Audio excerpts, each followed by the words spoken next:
Corey, and I was in a group with Katie and Sydney, and we did our presentation on influenza. So to start off with a quick public service announcement, one of the best ways to prevent influenza is to get a vaccination. The CDC recommends an annual flu vaccination for everyone 6 months or older. The flu vaccine can reduce your risk of the flu and its severity and lower the risk of having serious illness from the flu and needing to stay in the hospital. Flu vaccination is especially important this season because the flu and coronavirus cause similar symptoms. Flu vaccination could reduce symptoms that might be confused with those caused by COVID-19. Preventing the flu and reducing the severity of flu illness and hospitalizations could lessen the number of people needing to stay in the hospital. Each year's seasonal flu vaccine provides protection from the 3 to 4 influenza viruses that are expected to be the most common during that year's flu season. This year, the vaccine will be available as an injection and as a nasal spray. In recent years, there was a concern that the nasal spray wasn't effective enough against certain types of flu. However, the nasal spray vaccine is expected to be effective in the 2021 season. The nasal spray still isn't recommended for some groups of people, such as pregnant women, children between ages 2 and 4 with asthma or wheezing, and people who have compromised immune systems. Influenza viruses are constantly changing, with new strains appearing regularly. If you've had influenza in the past, your body has already made antibodies to fight that specific strain of the virus. If future influenza viruses are similar to those you've encountered before, either by having the disease or by getting vaccinated, those antibodies may prevent infection or lessen severity, but antibody levels may decline over time. Also, antibodies against influenza viruses you've encountered in the past may not protect you from the new influenza strains that can be very difficult from viruses you've had before. So some ways to control the spread of influenza. The influenza vaccine isn't 100% effective, so it's important to take several measures to reduce the risk of infections. Washing your hands often with soap and water for at least 20 seconds is an effective way to prevent many common infections, or use alcohol-based hand sanitizers as soap and water are available. Avoid touching your face, your eyes, nose, and mouth. Cover your coughs and sneezes and then wash your hands. Clean surfaces that are regularly touched often. Avoid crowds and avoid anyone who is sick.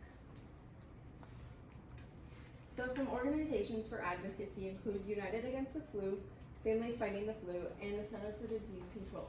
All of these organizations are places where you can find more information on the flu and this year's flu season. So what is influenza? Well, influenza is a viral infection that attacks your respiratory system, your nose, your throat, and your lungs.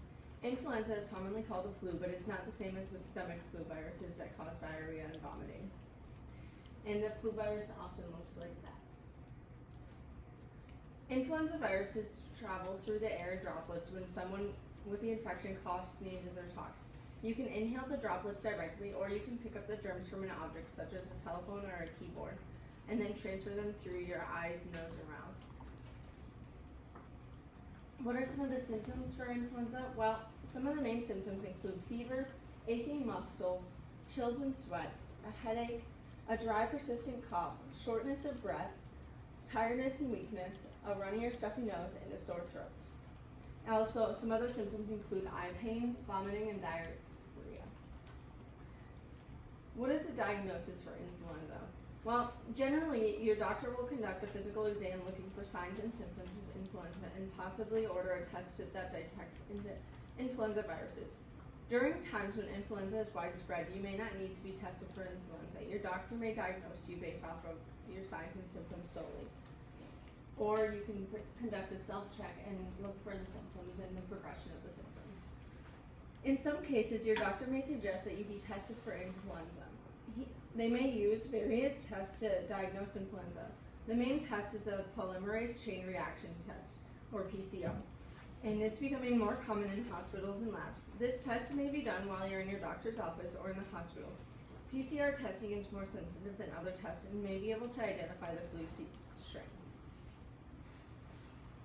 So, what are some treatment methods for influenza? Well, usually you'll need nothing more than rest and plenty of fluids to treat the flu.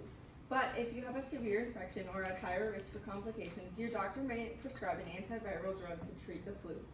These drugs may shorten your illness by a day or so and help prevent serious complications. The prognosis for influenza is very good. Influenza is very common and there's generally a fast recovery. However, there are some complications that can result. Influenza is caused by an acute respiratory illness caused by infection with influenza viruses. Most people recover within a week, although cough and fatigue may persist longer. However, some people are more prone to developing complications that can result in hospitalizations and occasionally death. If you would like to find out more information on the influenza virus or this year's influenza virus strain, you can go to the Mayo Clinic or the CDC. Thank you.